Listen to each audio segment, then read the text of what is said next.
Hello what's up everyone, welcome back to my channel commerce वाली। आज की इस वीडियो में हम एक न्यू चैप्टर स्टार्ट करने वाले हैं विच इज़ अकाउंटिंग इक्वेशंस।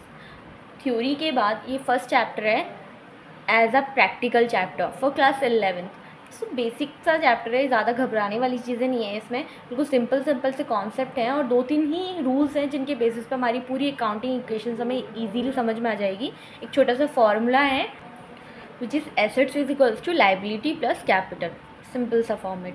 अब ये एसेट्स और लाइबिलिटीज़ क्या क्या है ये मैंने प्रीवियस वीडियोस में भी आपको एक्सप्लेन किया है। अगर आप चैनल पे न्यू हैं तो डिस्क्रिप्शन में लिंक है, आप वहाँ से जाके उसको विजिट कर सकते हैं। So without wasting any time let's just start the chapter.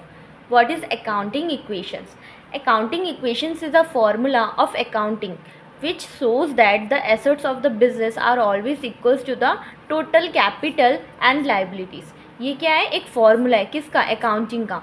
Accounting का एक प्रॉपर सिंपल सा फार्मूला है जिसके बेसिस पे बिजनेस में जितने भी एसेट्स होते हैं और जितनी भी लाइबिलिटीज़ होती हैं वो क्या होती हैं? इक्वल होती हैं, दोनों इक्वल होती है, दोनों मैच करती हैं। अब एसेट्स क्या है हमें पता है, एसेट्स हमारी सारी एक तरीके से बोल दूँ मैं हमारी सारी संपत्तियाँ हैं, ठीक है। और लाइबिलिटीज़ जो हम किसी से लेकर आए हैं, उधार लेकर आए हैं, जिनको हमें इन फ्यूचर पे बैक या फिर रिटर्न उसकी अमाउंट को करना है। इसको प्रॉपर एक्सप्लेन जो है वो मैंने प्रीवियस वीडियो में किया है कि एसेट्स के भी पार्ट्स होते हैं, करेंट, फिक्स एसेट, ये क्या क्या होते हैं, सारा प्रीवियस में ऑलरेडी अच्छे से एक्सप्लेन कर चुकी हूँ मैं। आप वहाँ से जाके उसे देख लो। Assets is equals to liabilities plus capital. अब जो एसेट्स है हमारी वो किसके इक्वल है? हमारी लाइबिलिटीज़ प्लस कैपिटल के इक्वल। अब ये कैपिटल क्या है?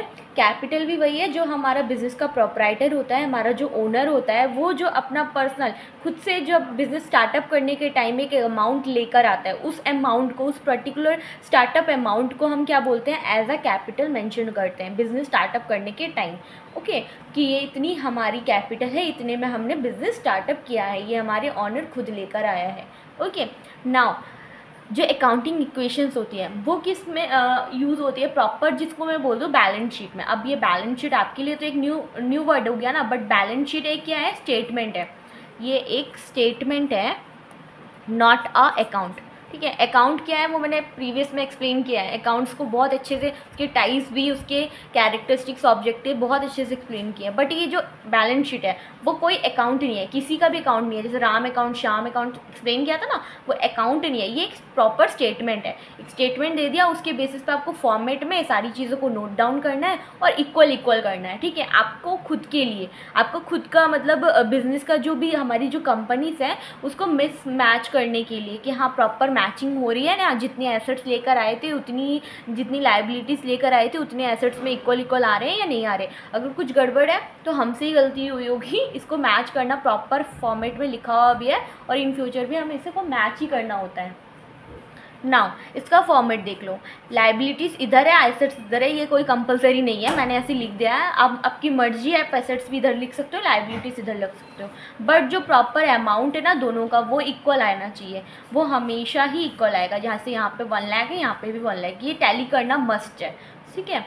नाउ फर्स्ट वन, लाइबिलिटीज़ में फर्स्ट चीज़ क्या है? हमारी कैपिटल, क्योंकि मैंने एक्सप्लेन किया है इन लास्ट की वीडियोस में कि जब हमारा जो प्रोप्राइटर है, हमारा जो ओनर है, बिज़नेस में कैपिटल लेकर आता है, वो रहता तो उसका खुद का है, बट जब भी हम कोई बिज़नेस स्टार्टअप करते हैं तो उसमें जो पैसा लगाते हैं वो भी तो इन फ्यूचर कमाने के लिए लगाते हैं। ये तो नहीं है कि जो हमने जेब से लगा दिया वो हम फ्यूचर में ये नहीं चाहते कि वो कवर अप हो जाए, चाहते हैं ना कवर अप हो जाए। तो वही चीज़ है, कैपिटल भी इसलिए हमारे लिए लाइबिलिटीज़ में आ जाता है। हम हमेशा जब भी बिज़नेस स्टार्ट करते हैं, अगर मैंने 10,000 रुपये का कोई बिज़नेस स्टार्टअप किया है तो मैं ये चाहूँगी कि नेक्स्ट ईयर मेरा 10,000 रुपीज़ वो भी कवर अप हो जाए। प्रॉफिट इतना है कि 10,000 रुपीज़ जो मैंने जेब से लगाया था वो भी मेरे पास रिटर्न आ जाए।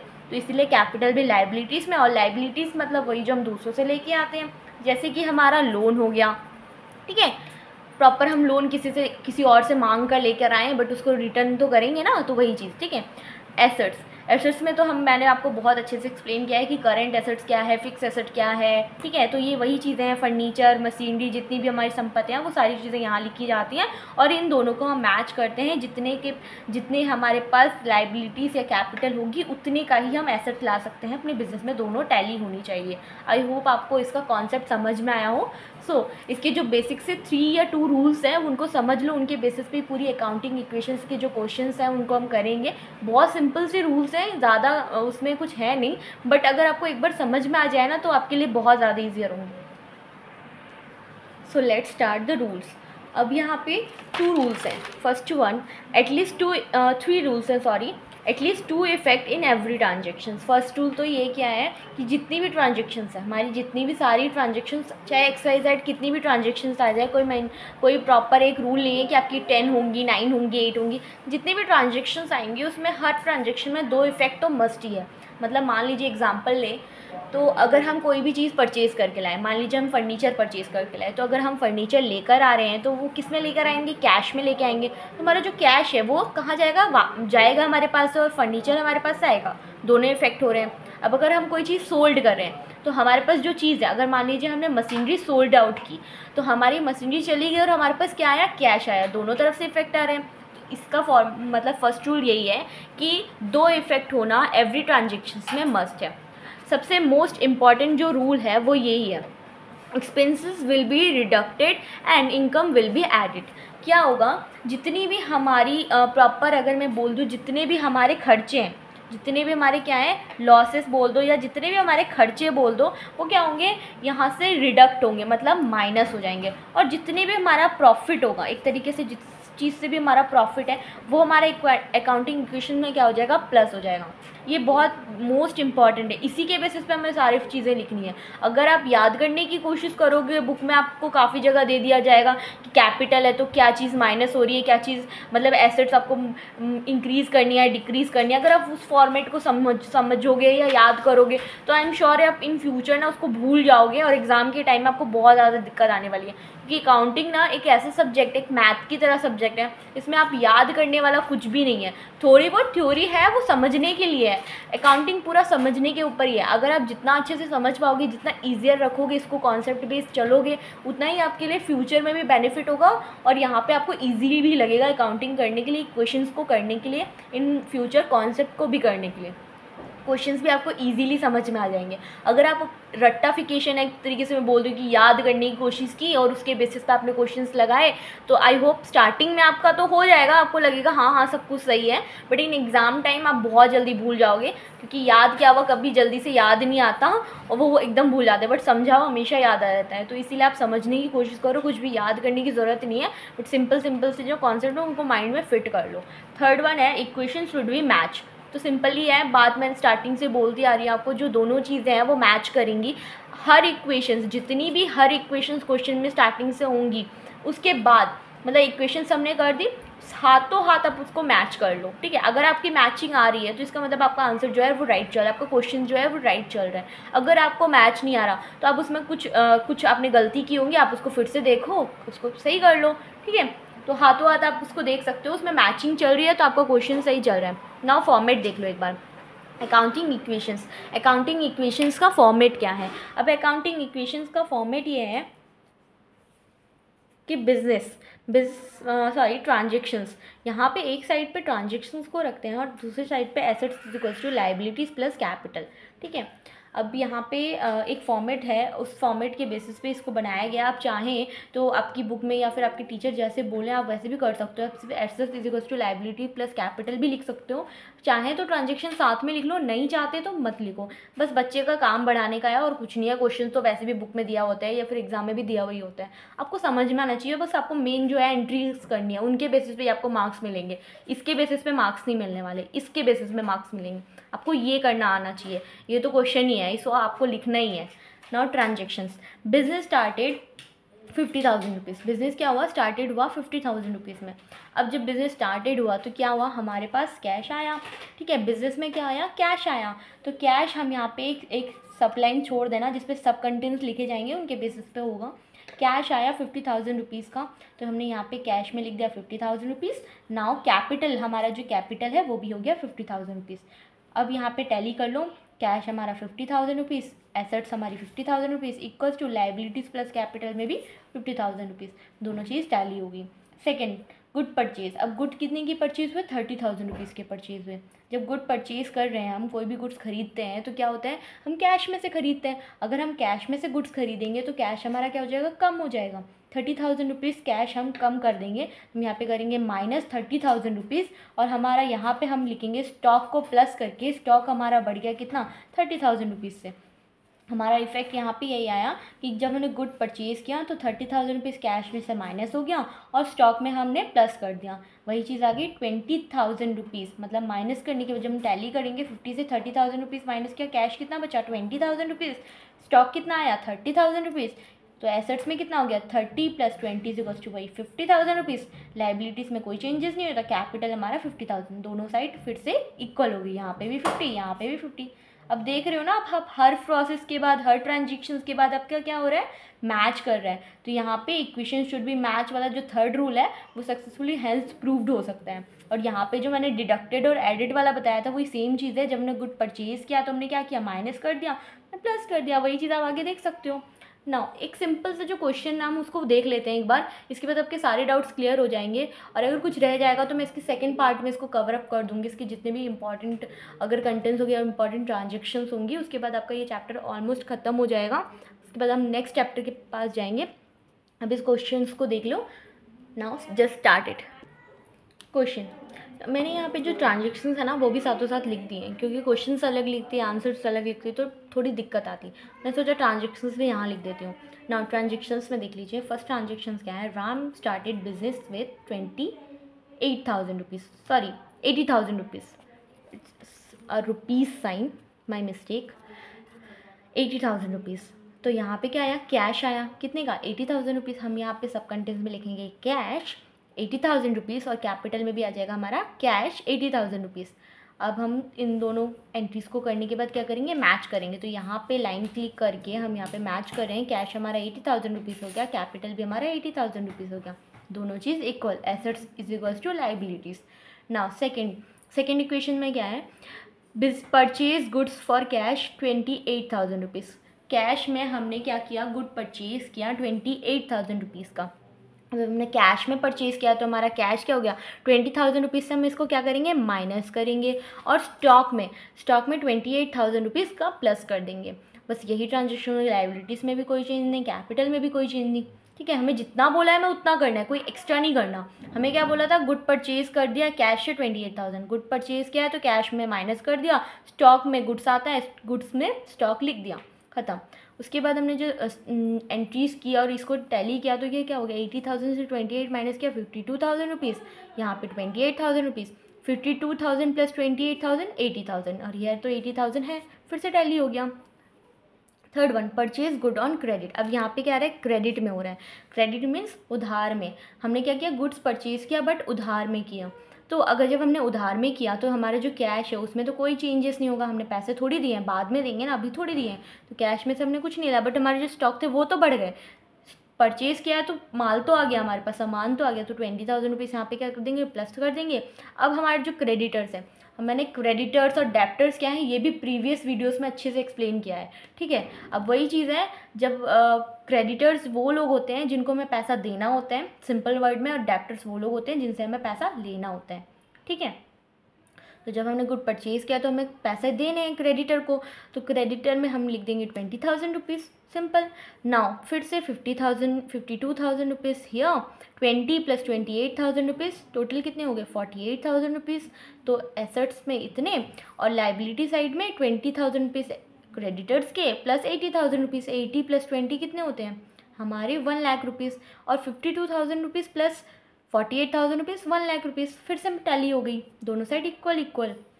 नाउ फर्नीचर परचेज़, फर्नीचर क्या हुआ, परचेज़ हुआ 6,000 रुपीज़। अब फर्नीचर परचेज़ हो रहा है तो कैश में हो रहा है, तो कैश में हमने क्या किया, 6,000 रुपीज़ माइनस कर दिया, यहाँ पे 6,000 रुपीज़ हमने कैश में माइनस कर दिया, और यहाँ पे एक सब कंटेंट लिखा क्या, फर्नीचर का, और उसके डायरेक्ट नीचे में लिख दिया 6,000 रुपीज़ प्लस क्या, फर्नीचर आ गया हमारा 6,000 रुपीज़ का, और हमारा कोई चेंजेस नहीं है, तो हमने कहीं पर कुछ नहीं किया, जितना बोला है उतना करो, उससे एक्स्ट्रा कुछ नहीं। 52,000 रुपीज़ में 6,000 रुपीज़ माइनस करने के बाद 46,000 रुपीज़ रहेगा, यहाँ पे 48 ऑलरेडी था स्टॉक का, 6,000 रुपीज़ और प्लस हो गया किसका, फर्नीचर का। तो लाइबिलिटीज़ में कितने हो गए 20,000 रुपीज़ प्लस 80, यहाँ पे तो 1 लाख है, ठीक है। तो यहाँ पे जब 1 लाख रुपीज़ है हमारा, तो यहाँ पे भी जब हमने माइनस कर दिया 6,000 रुपीज़ यहाँ से, तो ये 46 प्लस ये 48 प्लस 6,000, आप इसको भी इक्वल करके देख लो, इसको भी इक्वल करके देख लो, 1 लाख ही रुपीज़ आएंगे, दोनों का फिर से मैच हो गया। Now fifth one, rent paid 2,000 rupees. अब क्या किया हमने, रेंट पेड किया, हमारा कोई भी शॉप होगी या फिर किसी का भी हाउस का, लो हाउस का तो नहीं कह सकते क्योंकि कंपनी बेस्ड चल रहे हैं, तो हम किसी कंपनी का फिर किसी दुकान का ही मान लेंगे अपनी, उसका रेंट पेड कर रहे हैं, ठीक है, 2,000 रुपीज़ का। तो जब हम 2,000 रुपीज़ का रेंट पेड कर रहे हैं तो हम कैश से ही पेड कर रहे हैं, तो उसमें माइनस कर लेंगे 2,000 रुपीज़, यहाँ पे कैश में माइनस हो गया, और यहाँ पे और कोई चेंजेस ना हो के बस कैपिटल में भी माइनस कर लेंगे। जब कैश कैपिटल से माइनस होगा और कैश माइनस होगा तो कैपिटल से भी माइनस होगा, ठीक है। दोनों चीज़ से हमने माइनस करके फिर से कंटेंट देख लिया। 46 से 2,000 माइनस करके 44,000 रुपीज़, यहाँ पे 48, यहाँ पे 6,000 रुपीज़ इक्वल्स टू 20,000। 80,000 रुपीज़ से 2,000 माइनस कर दो, 78,000 rupees. Now 6th one, received, commission received हुआ 500 रुपीज़ का। अब यहाँ पे रेंट पेड किया था, बट यहाँ पे क्या हो रहा है, कमीशन रिसीव्ड हो रहा है, तो पैसा आ रहा है, वहाँ पे गया था। जब पैसा आ रहा है तो क्या होगा, कैश हमारा ऐड हो जाएगा 500 रुपीज़ से, और हमारा यहाँ पे कैपिटल भी ऐड हो जाएगा 500 रुपीज़ से। Now 44,000 plus 500 is equal to 44,500, 48,000 rupees plus 6,000 rupees is equal to 20,000 plus 78,500। Now 7th one, withdraw cash for private use. यहाँ पे क्या आ रहा है, प्राइवेट यूज़ के लिए, पर्सनल यूज़ के लिए हमारा जो ओनर है, ठीक है, हमारा जो प्रोप्राइटर है, वो क्या कर रहे हैं, अपने पर्सनल यूज़ के लिए पैसा निकाल रहे हैं 3,000 रुपीज़। अब ये नॉर्मल सी बात है, तो यहाँ पे विदड्रॉ वाली बात आ गई, तो यहाँ पे भी 3,000 रुपीज़ क्या हो जाएगा, कैश माइनस हो जाएगा, किससे, कैश से भी, और यहाँ पे कैपिटल से भी। अब दोनों चीज़ माइनस होने के बाद क्या होगी,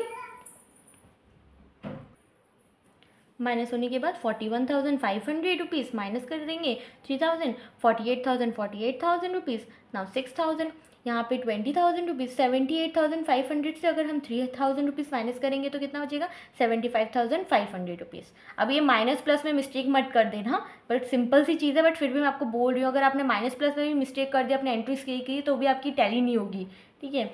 नाउ मोस्ट इंपॉर्टेंट ट्रांजेक्शन से इस क्वेश्चन के लिए अगर मैं बोल दूँ, आप बहुत इजीली समझ लो इसे, और मतलब मैं एक्सप्लेन करने की कोशिश भी कर रही हूँ, बट प्रॉपर अगर आपने एक बार समझ ली ना, तो इस टाइप की जो इक्वेशंस हैं, ये इस टाइप की जो ट्रांजेक्शन्स हैं, वो बहुत एग्जाम्स में आती हैं, रिपीटेडली आ रही हैं, इस टाइम भी क्या पता आपके एग्जाम में भी आ जाए। तो देखो, गुड सोल्ड ऑन क्रेडिट। अब यहाँ पे क्या हो रहा है, गुड सोल्ड हो रहा है क्रेडिट में, उधार में गुड सेल कर रहे हैं, कितने के, 40,000 रुपीज़ के, बट उसकी जो एक्चुअल कॉस्ट थी वो कितनी है, 30,000 रुपीज़ की। मतलब 30,000 के गुड्स हमने सेल कर दी, किसमें, 40,000 में, मुनाफे में सेल कर दिया, हमारा प्रॉफिट हो गया। 30,000 रुपीज़ की सेल कर दी हमने 40,000 रुपीज़ में, बट हमने किस में क्या, क्रेडिट में क्या, पैसे में मिले नहीं है, मिलने वाले हैं। तो उसकी जो ट्रांजेक्शन होगी वो कैसे होगी, देखो स्टॉक है, हमारा जो गुड्स है वो तो स्टॉक में से माइनस होगा ना, तो 30,000 की हमने एक्चुअल कॉस्ट किया था 30,000 रुपीज़, तो हमने यहाँ पे क्या किया, 30,000 रुपीज़ क्या कर दिया, माइनस कर दिया, किस में से, स्टॉक में से, और यहाँ पे जो हमारा डेप्टर है, डेप्टर में जिससे हमें पैसे मिलेंगे, जिससे हमें पैसे कितने मिलेंगे, 40,000 रुपीज़ मिलेंगे, तो पैसे पूरे ही देगा ना, हमने 40,000 में बचेंगे। उधार में क्या था, तो इसलिए हमने न्यू एक कॉन्सेप्ट लिया, डेप्टर का, उसके नीचे लिख दिया 40,000 रुपीज़, ठीक है। और जैसे हमने क्रेडिटर के लिए, हमने जब परचेज़ किया था, हमें देना था क्रेडिट में, तो हमने क्रेडिटर्स में लेके आए थे, हम डेप्टर से, अब जब हमने सोल्ड आउट किया है तो हमने किस में लिख दिया, 40,000 रुपीज़ डेप्टर में लिख दिए, ठीक है। अब हमने जब 30,000 रुपीज़ की चीज़ 40,000 में बेची, तो 10,000 का जो प्रॉफिट है वो हमारा किस में ऐड हो जाएगा, प्रॉफिट हमारा ऐड हो जाएगा कैपिटल में। ये इंपॉर्टेंट है, ठीक है, कैपिटल में माइनस करके जितना प्रॉफिट है उतना ही ऐड करना है। नाउ अब इसको टैली कर लो, 41,500 यहाँ पे आएगा 41,500, 48,000 से 30,000 रुपीज़ माइनस कर दो, 18,000 rupees, 6,000 as it is, 40,000 rupees यहाँ पे लिख दीजिए क्योंकि डेप्टर से मिलने वाले हैं, is equals to 20,000 rupees plus 75,000 minus 500 से 10,000 रुपीज़ माइनस कर प्लस करने के बाद कितने आएंगे, 85,500 रुपीज़, ठीक है। अब यहाँ पे एक लास्ट ट्रांजेक्शन है, वो है पेड टू क्रेडिटर्स। अब क्या हुआ है, क्रेडिटर्स को हमने पैसे पेड किए हैं, ठीक है, क्रेडिटर्स को जब हमने पैसे पेड किए हैं तो वो कितने के हैं, 15,000 रुपीज़ के पेड किए हैं, तो माइनस कर देंगे किस में से, कैश में से, ऑब्वियसली कैश लिए पेड किया होगा, तो 15,000 रुपीज़ हमने क्या किया, माइनस कर दिया, और ये माइनस करके हमने क्या किया, क्रेडिटर्स को दे दिया। ठीक है, तो इसलिए हमने कैश में से भी माइनस किया और यहाँ से भी माइनस किया। अब यहाँ पे माइनस करने के बाद हम इसकी फिर लास्ट में पूरी ट्रांजेक्शन्स को देख लेते हैं, टैली कर लेते हैं। 41,500 से 15,000 रुपीज़ माइनस करने के बाद 26,500, 18,000 rupees as it is, 6,000 rupees as it is, 40,000 rupees as it is equals to 20 से 15,000 रुपीज़ माइनस हुआ 5,000 रुपीज़, और 85,500 तो एज इट इज़ कैपिटल लिखना है। अब 85,500 प्लस 5,000 रुपीज़ कितना हुआ, 90,500। ठीक है, 90,500, और यहाँ की टोटल अमाउंट जितनी है 26,500, 18,000, 600, 40,000, ये भी टोटल आया हमारा 9500। अब दोनों चीज़ मैच हो गई तो हमारी जो इक्वेशन है वो क्या है, करेक्ट है। हमारा क्वेश्चन क्या हो गया, ख़त्म हो गया। बहुत सिंपल था, बहुत इजी मेथड था, 2 रूल्स थे, उनके बेसिस पे भी हमने पूरी ट्रांजेक्शन्स को किया, बहुत इजीली क्वेश्चन सॉल्व भी हो गया। ठीक है, सो आई होप आपको मेरी वीडियो अच्छी लगी हो। Please like, subscribe and share. Thank you everyone.